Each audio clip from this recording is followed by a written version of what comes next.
Bueno, y sin duda alguna, luego de los gastos que dejan estas fiestas decembrinas, para muchos, algunos de sus propósitos es ahorrar. Y para hacerlo, aquí le tenemos algunas recomendaciones.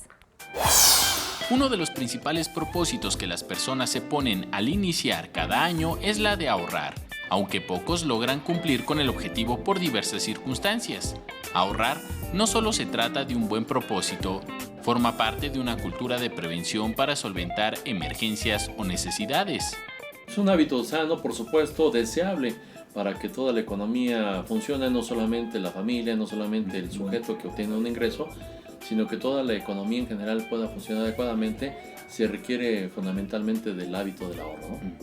Y aunque la situación económica que se vive en el país no ayuda para generar una real cultura del ahorro en la sociedad mexicana, siempre existen opciones para alimentar la alcancía.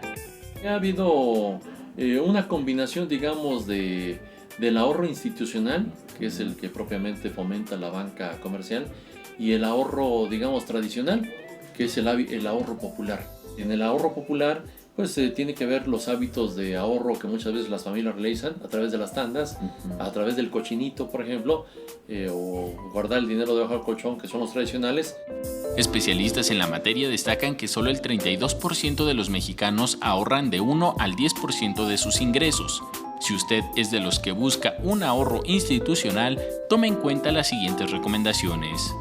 En primer lugar, ver las condiciones del contrato que se va a firmar. ¿Cuál va a ser el monto de apertura mínimo que nos piden para poder aperturar?